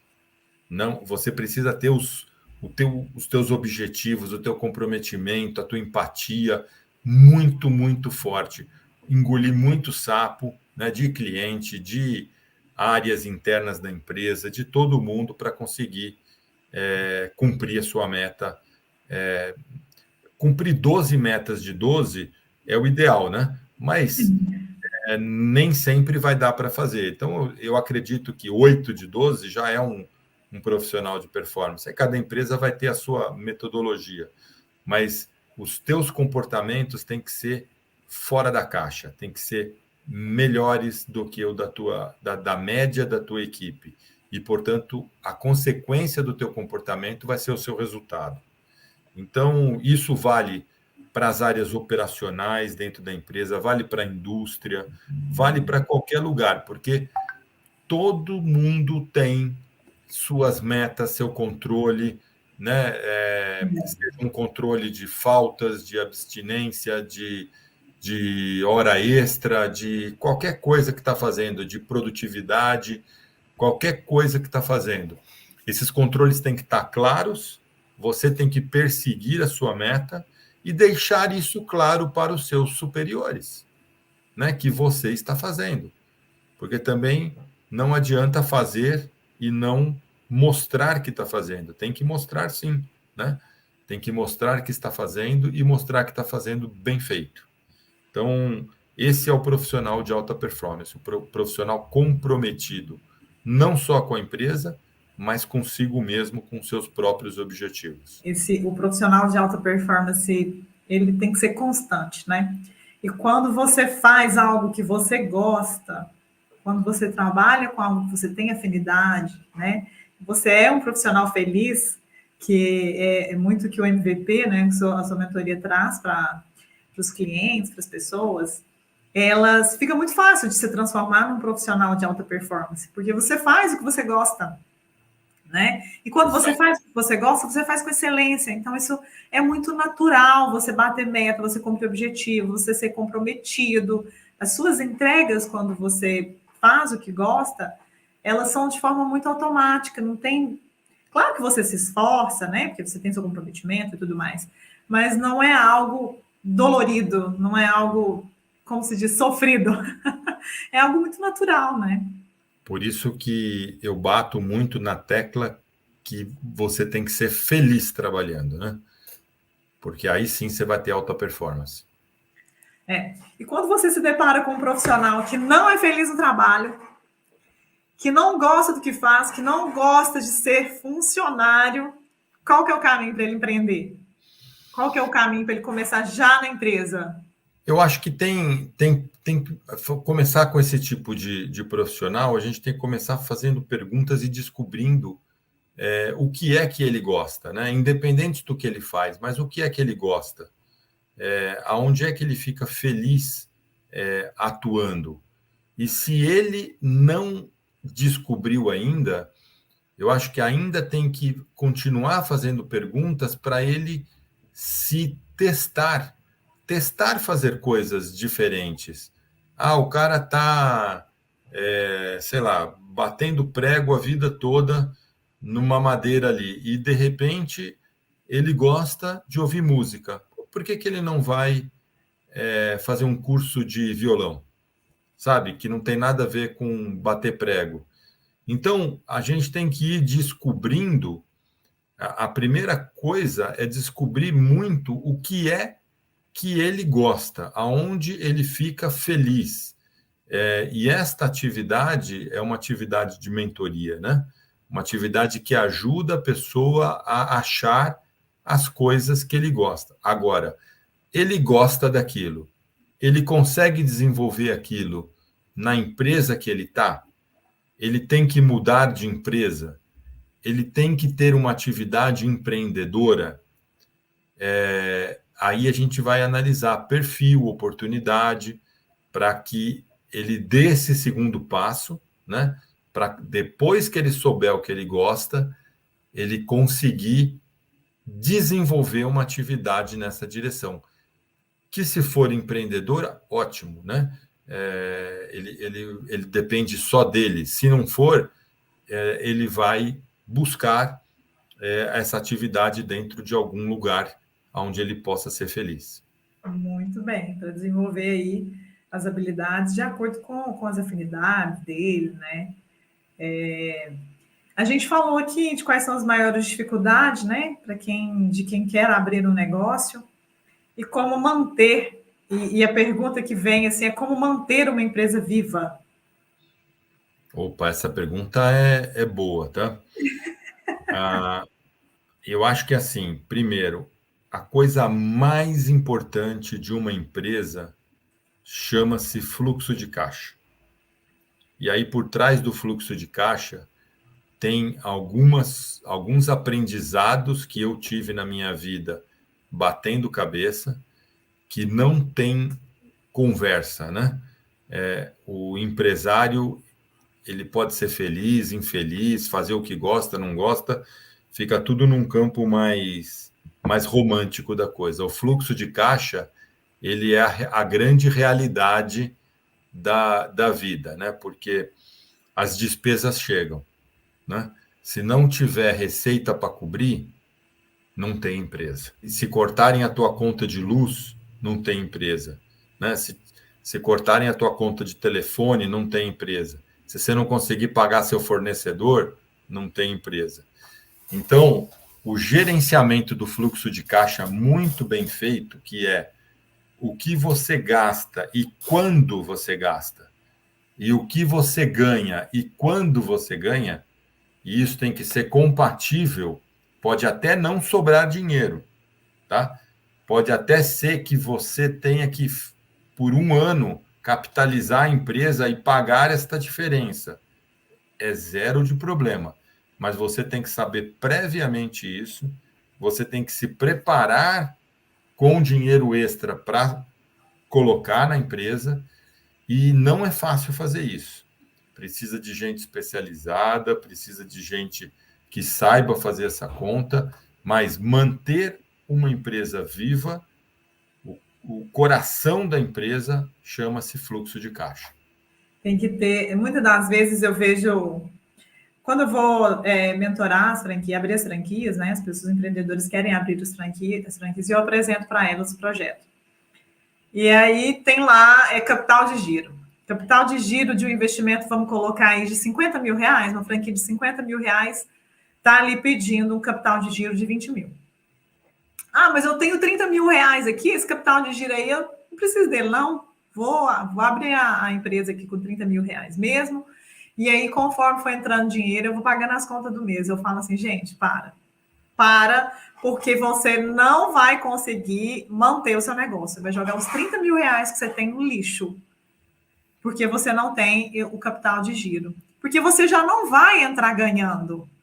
O negócio, ele tem um período de maturação que a gente chama de break-even, né? É o ponto de equilíbrio, quanto tempo ele vai gastar para chegar no ponto de equilíbrio, e você precisa daqueles 20 mil reais para pagar as contas até que ele chegue naquele ponto. E você precisa de um planejamento e de um faturamento, né? Inclusive para você ter metas de acordo com os custos que você tem do seu negócio, né? E a lucratividade, ela precisa acontecer em algum momento e você precisa ter aí esse período, esse tempo, para que, de fato, a empresa comece a se pagar e você comece a colocar um dinheirinho no bolso, porque é isso que a gente precisa, né? A gente não está ali com o negócio para só para falar que é empresário. Não, a gente está no negócio ali que precisa dar lucratividade.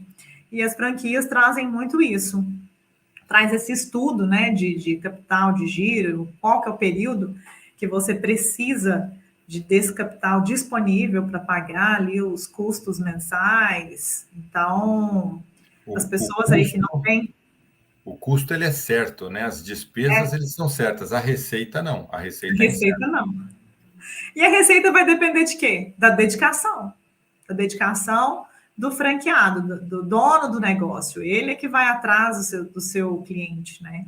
Tem já um negócio ali formatado, com processos, com público-alvo definido, com comunicação, mas se você não fizer a sua parte, a sua empresa vai morrer. A franquia não vai trabalhar para você. Ela vai te dar ferramentas, mas você é que vai fazer o melhor disso, né? Então, eu costumo dizer que não tem receita de bolo. Tem a dedicação da pessoa. Com certeza. E Celso, na sua opinião, existe alguma fórmula para não errar? Não. Eu acho que o erro é inevitável. E ele é bom, porque o erro traz aprendizado. Você tem fórmulas para minimizar o erro. Você pode minimizar o erro. Você pode minimizar fazendo uma análise se eu vou ou não vou abrir uma franquia com a Elotríade. Você pode fazer uma mentoria com o Celso para poder entender aonde é que você precisa se desenvolver melhor para ser um empreendedor, um líder ou o que for, mas você vai errar. E errar é bom, né? A diferença entre a pessoa de sucesso e a pessoa que não fez sucesso não é a quantidade de vezes que ela acertou, e sim a capacidade dela de levantar depois dos erros que ela teve. E isso é muito importante.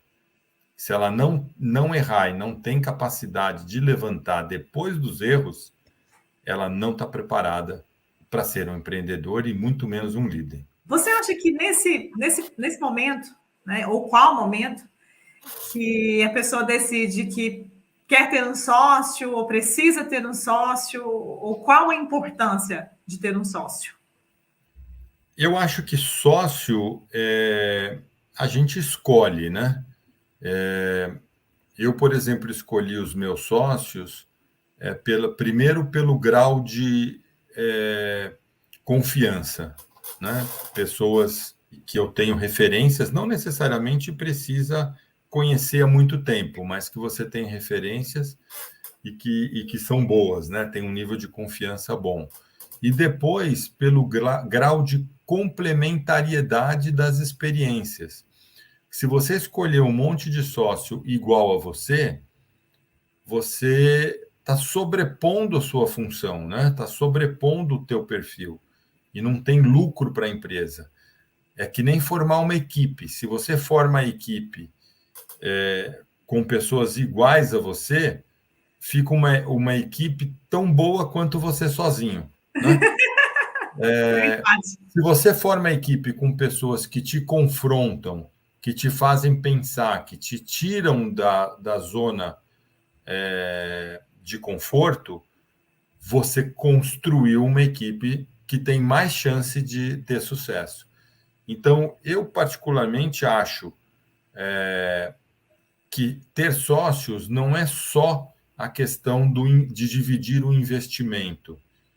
Você divide os riscos, tanto o risco de capital quanto o risco de tomadas de decisão, porque você vai ter com quem compartilhar, né? Então, eu particularmente acho bacana, sim, ter sócios. E até mesmo por uma questão de habilidades diferentes, né? Exatamente. Ele compõe um time, com certeza, com maior capacidade e chance do negócio dar certo, né? De fato. Agora, também tem risco da sociedade não dar certo, né? De um querer enganar o outro, assim como tem risco de um casamento não dar certo, né? Não é porque tem risco do casamento não dar certo que as pessoas pararam de casar, né? Ou pararam de namorar. Então, tudo tem risco. Também tem risco de eu viver sozinho, como tem risco de eu montar a empresa sozinho. Então, eu acho que entre os riscos, eu prefiro o risco de dividir, o risco de compartilhar, o risco de incorporar pessoas que vão me ajudar a ter sucesso, né? E eu vou ajudá-las também. Exatamente. Eu quero abordar um tema agora que eu acho que é linka tudo, né? Linka aí o empreendedor, a facilidade, né, de abrir um negócio ou dificuldade de abrir um negócio. E existem facilidades que a franquia pode trazer para alguém que quer abrir um negócio que não tem experiência, né? A franquia é um negócio testado e aprovado, e ela traz essa facilidade, principalmente para quem quer ter o seu primeiro negócio. Porque ela já tem processos desenhados, ela já tem ali fornecedores estabelecidos de confiança, tem todo um know-how que a marca traz, e não só da marca, também de toda a rede ali, com boas práticas, né? Então, as franquias, elas trazem muito disso, né? E aí vem a pergunta, Elô, mas na franquia eu não posso ter um sócio? Pode ter um sócio, pode ter habilidade de vender, né? De ser comercial, de estar à frente ali do balcão, ali do negócio, e o seu sócio tem habilidade de administrar financeiramente, né? Também isso cabe nas franquias também. Mas as franquias, elas trazem essa facilidade do investimento, principalmente no primeiro negócio, para quem ainda não tem essa experiência. Então, a chance de um negócio dar errado em uma franquia é muito pequena. Hoje, de forma geral, 10% dos negócios que são abertos fecham em um ano. E isso em franquias cai para 4,99%, ou seja, a metade dos riscos já são mitigados aí quando você opta por abrir aí uma franquia. Então, eu acho sensacional, foi um dos pontos que me atraiu para esse mundo, para esse mercado do franchising, né? Essa facilidade que as franquias trazem na hora de investir. Você falou um ponto muito importante, que é assim, a pessoa que não teve ainda uma experiência de empreender, eu acho que empreender pela franquia é um risco muito menor, porque ela já tem metodologia aprovada, né? Ela já tem um mercado definido, um produto escolhido, e agora vai depender da dedicação e da força com que ela vai colocar isso no mercado, né? Da forma como ela vai administrar. E ainda se tiver sócio, vai minimizar mais ainda, porque vai partindo do pressuposto que o sócio traz competências diferentes, né, para a tomada de decisão. Então, eu particularmente gosto muito do incentivo da micro e nano franquia para esse público que não teve ainda a oportunidade de empreender, porque as chances de dar errado realmente vão ser muito pequenas mesmo. A nano e a micro franquias, por ter essa possibilidade de ter aí um investimento mais enxuto, traz também o retorno mais rápido, né?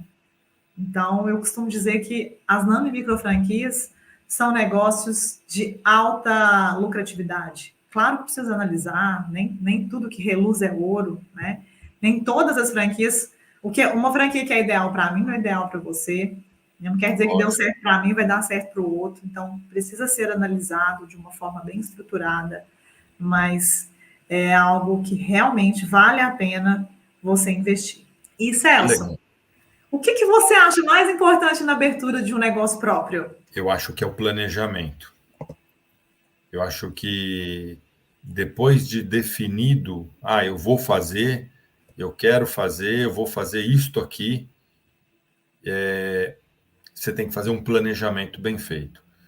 Porque tem uma coisa que é inevitável, você vai errar no seu planejamento. Vai errar. Não tem jeito, eu nunca vi um planejamento dar certo. Mas você faz o planejamento para dar errado, mas ele te dá o parâmetro se você, primeiro, conseguiu chegar muito longe ou muito perto daquele planejamento. Então, ele alinha expectativas do teu negócio. E essas expectativas vão retroalimentando as suas frustrações ou seus sonhos. Porque se você expandiu muito além do seu planejamento, aquilo é um sonho, né? Mas se você não tivesse feito o planejamento, você nem teria percebido que aquilo é um sonho. E aí Poderia chegar, né? você nem você está vivendo um sonho e nem sabe que está vivendo um sonho, porque eu achei que fosse fazer 10, fiz 100. Olha que legal, né? Agora, se você achou que fosse fazer 10, fez 2, algo está errado. Ou é a sua expectativa, ou alguma coisa no meio do caminho aqui que não foi feito de forma correta. E aí te dá um novo realinhamento. Né? Agora, se você fez 10, fez 8, fez 11, estamos com a expectativa alinhada. Vamos para mais um planejamento. Então, ter planejamentos é muito importante e depois fazer o famoso real orçado, né?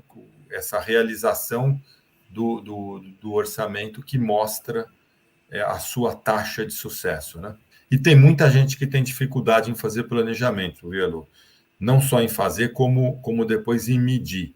Eu vejo muito isso nas mentorias. Tem muita gente com dificuldade de fazer planejamento.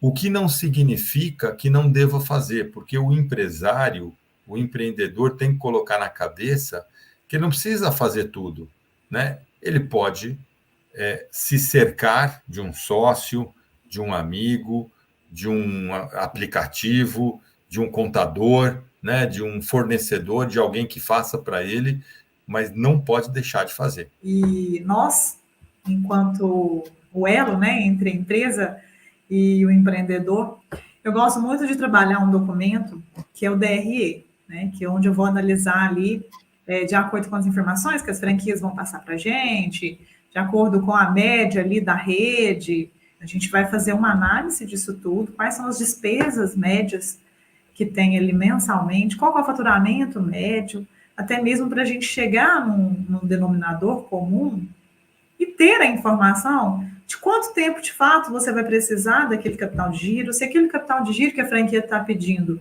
conduz, né, com o planejamento ali que ela fez para você, ou se você precisa de adequar alguma coisa, né, qual que vai ser ali, o modelo de negócio que você vai trabalhar, e até mesmo para calibrar ali as metas e o faturamento, e ver se é possível, se é viável abrir um negócio com aquele custo, com o faturamento médio. É possível alcançar ou não? Não é possível, eu preciso de reduzir os custos e para uma operação mais enxuta. Então, essa análise aí para o planejamento, a gente costuma fazer e mitiga muitos riscos do negócio não dar certo. E traz também aí o empreendedor para a realidade, né? Sonhar é muito lindo, vou abrir uma franquia e esse aqui é o faturamento médio, eu vou ter esse retorno em tantos meses. Mas e a prática?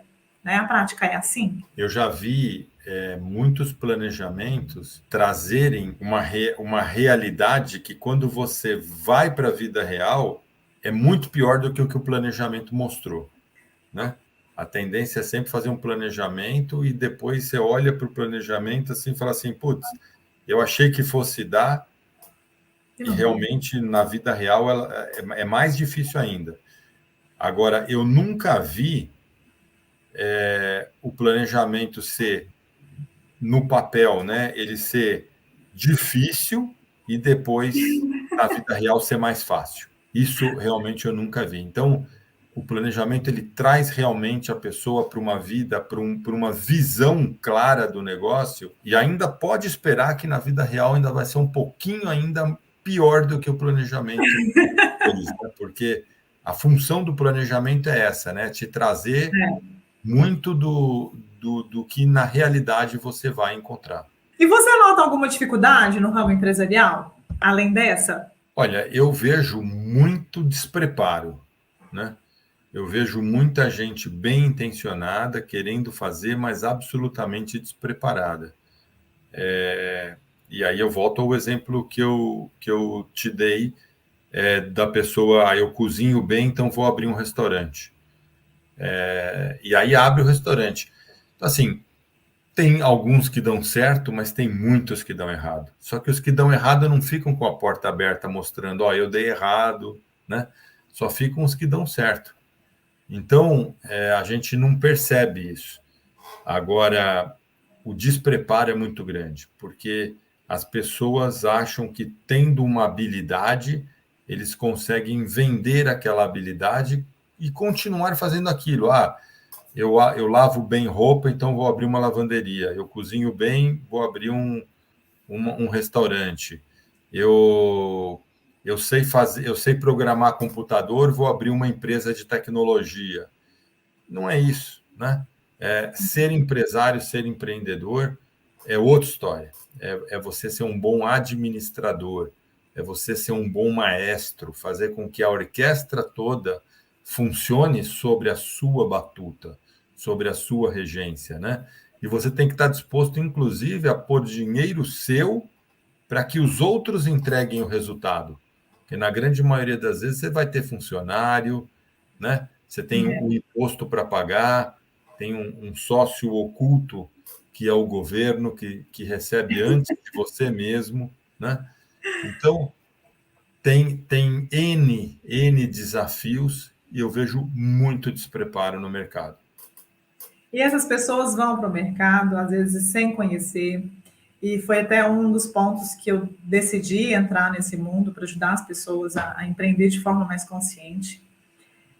Você vai para o mercado para comprar uma franquia, para adquirir um negócio, tem muita informação. A informação hoje ela está ao alcance de qualquer pessoa, mas o excesso de informação às vezes te deixa um pouco perdido, o excesso até mesmo de opções que você tem no mercado.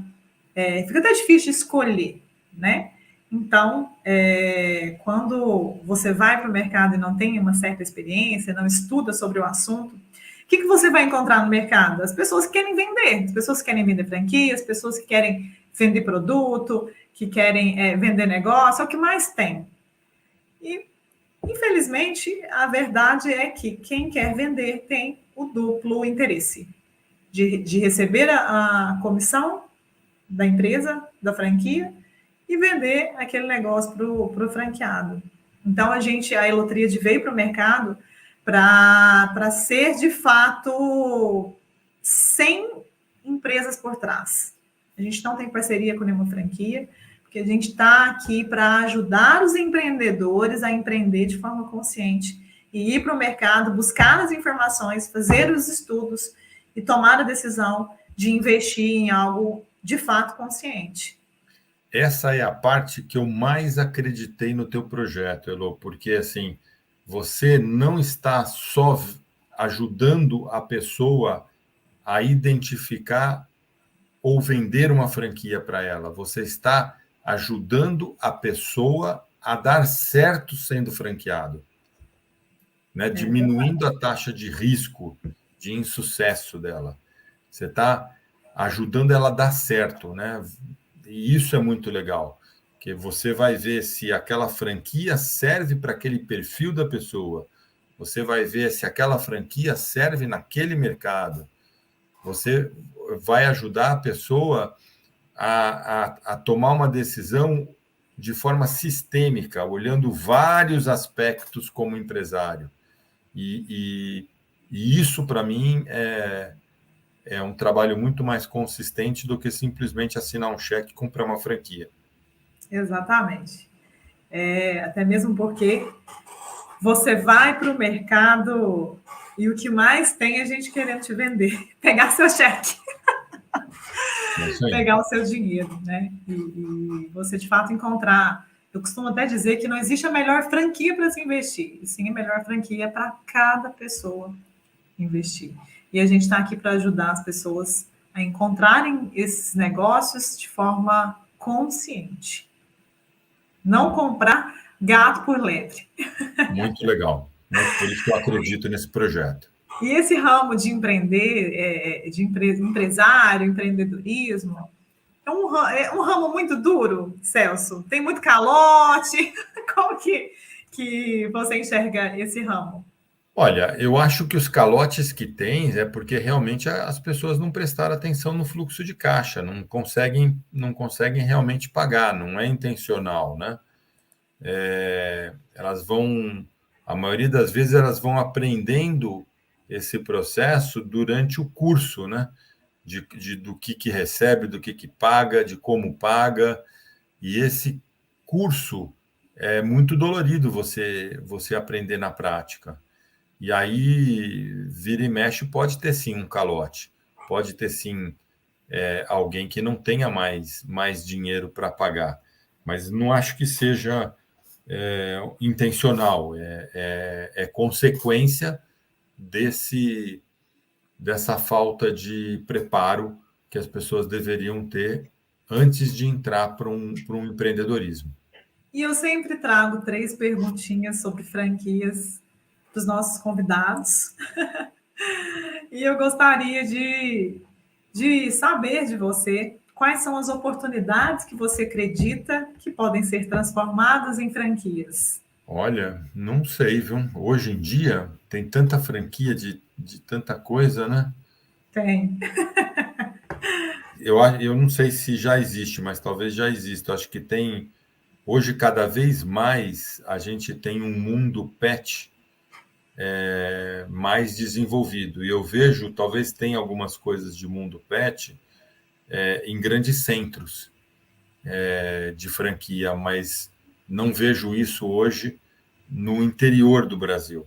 Mas no interior tem mais espaço para aquela lojinha de pet da cidade ou para um veterinário. Eu acho que o mundo pet ele tem uma oportunidade de interiorização através de franquia bacana. Muito bom, é uma excelente oportunidade, até mesmo porque os grandes centros estão ficando muito saturados e até as grandes franquias identificaram que os pequenos centros são excelentes oportunidades de expansão. Foi quando elas começaram a trazer esse modelo aí de nano e micro franquias para se adequar aos pequenos centros também, essa interiorização, né, das marcas. Exato. Quais as ideias mais promissoras para se tornar franquia? Olha, eu tenho visto várias coisas hoje que a internet possibilita as pessoas a ganharem dinheiro, né? Sendo indicadoras de negócio, sendo um braço comercial independente, e isso, vamos dizer assim, tá um pouco solto, né? Tem uma atividade que eu acho que hoje é uma atividade muito focada também em grandes centros, que é uma atividade de buscar headhunter, né? De buscar boas pessoas, que eu não vi isso ser franqueado. Pessoas que mapeiam o perfil profissional de outras pessoas dentro da sua cidade e que podem mostrar para empresas que estão chegando que ali tem bons profissionais, que são headhunters nas suas regiões e podem ser franqueados de um grande headhunter, né? Exportando essas pessoas para outros lugares. Geralmente, quando uma empresa quer contratar alguém numa região que ela não tem presença e vai desenvolver aquele mercado, ela tem muita dificuldade de achar perfis adequados, principalmente porque os headhunters não têm braços para chegar ali naquelas cidades menores. E isso pode ser uma atividade que eu já tive por esse problema no passado, que poderia ser franqueada. Excelente ideia, fica a dica, hein? Celso, e na sua concepção, o que jamais pode se tornar franquia?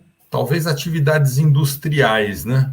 Onde você tem um padrão de qualidade e de investimento na indústria, que você precisa ter um lugar único para fabricar aquilo, né? Para industrializar aquele processo. Mas nem todas, tá? As atividades, por exemplo, sei lá, fábricas automotivas, acho difícil se tornar uma franquia. mas os fornecedores das fábricas, sim, pode se tornar uma franquia.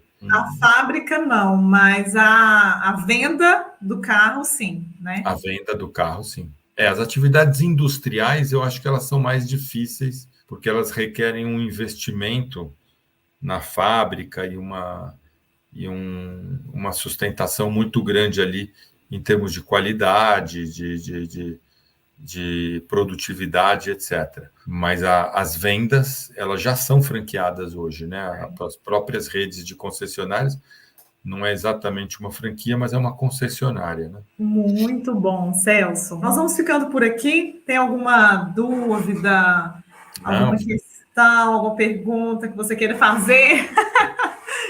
Só eu que perguntei, né? Um super prazer aqui estar com você, dividindo esse momento, dividindo um pouco da minha visão, da minha experiência. Fico muito à disposição aqui para os para o teu público que quiser me ajuda, que quiser um pouco trocar um pouco de experiência para dividir essas dores, né? Eu estou aqui no meu trabalho, eu estou pensando em mudar de empresa, eu estou pensando em abrir uma franquia, eu estou pensando em quê? Então, estou super disponível para conversar, para a gente ajudar as pessoas, e foi um grande prazer estar aqui dividindo esse período aqui com você. Obrigado pelo convite. Nós é que agradecemos. Eu, particularmente, tenho uma honra enorme, me sinto honrada em estar aqui com um convidado como você, Celso, que tem tanto a agregar na vida das pessoas, que já agregou muito na minha vida e continua agregando, né? Aí aproveitando da sua experiência, do seu know-how. Então, para mim, é uma honra enorme ter um convidado como você aqui no Falando Franqueamente. E, pessoal, queria dizer que, infelizmente, vamos ficando por aqui. Foi um enorme prazer, de fato, estar aqui com o Celso, meu grande amigo e mentor. Adoramos muito esse papo. E, principalmente, a sua presença nessa live, que foi, assim, sensacional. A gente contribuiu bastante aqui com as carreiras profissionais, com os empreendedores, né, no meio corporativo também. Obrigado. Boa noite para todo mundo. Boa noite para todos e até a próxima. Fiquem com Deus. Muito obrigada a todos e tchau!